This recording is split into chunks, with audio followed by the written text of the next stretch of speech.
નમસ્કાર, CB24 news સાથે હું રેશમા આપનું સ્વાગત કરું છું. ગુજરાતમાં સત્તાવાર ચોમાસાનું આગમન થઈ ગયું છે. છેલ્લા 24 કલાકમાં 8 તાલુકામાં મેઘમહેર થઈ છે, જેમાં સાબરકાંઠાના ખેડબ્રહ્મા તાલુકામાં સૌથી વધારે 16 મિલીમીટર વરસાદ ખાબક્યો છે, જ્યારે વલસાડના ઉમરગામમાં 1 મિલીમીટર વરસાદ નોંધાયો છે. હવામાન વિભાગ દ્વારા આગામી 1 જુલાઈ સુધી ગુજરાત રિજિયન અને સૌરાષ્ટ્ર રિજિયનના બંને વિસ્તારો માટે હળવાથી મધ્યમ વરસાદની સંભાવના વ્યક્ત કરવામાં આવી છે. ત્યારે આજે 26મી જૂનના રોજ ગુજરાતમાં વરસાદનું જોર થોડુંક ઘટશે. નર્મદા, સુરત, ડાંગ, તાપી, નવસારી, વલસાડ અને દમણ તેમજ અમરેલી સહિત સૌરાષ્ટ્રના દરિયાકાંઠાના વિસ્તારોમાં જ હળવો વરસાદ રહેશે.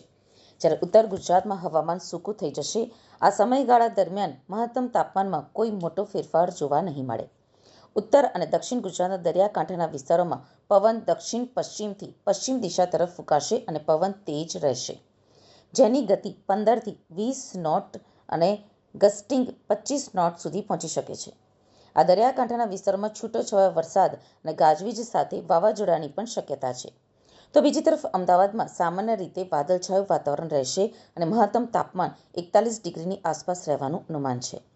ગુજરાતના મધ્ય ભાગમાં અને પશ્ચિમ ભાગમાં આવેલા સૌરાષ્ટ્રના દેવભૂમિ દ્વારકા, જામનગર અને પોરબંદર સિવાયના બાકીના તમામ વિસ્તારોમાં હળવાથી મધ્યમ વરસાદની આગાહી છે.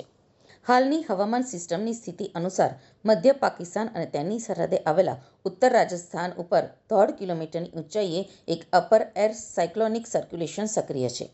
તદુપરાંત મધ્યપ્રદેશના દક્ષિણ પૂર્વ ભાગ અને તેની આસપાસના વિસ્તારોમાં બીજું સાયક્લોનિક સર્ક્યુલેશન બનેલું છે, જ્યાંથી પૂર્વ મધ્ય અરબી સમુદ્ર સુધી ઉત્તરી ગુજરાત થઈને એક ટ્રફ લાઇન ઉપર પસાર થઈ રહી છે.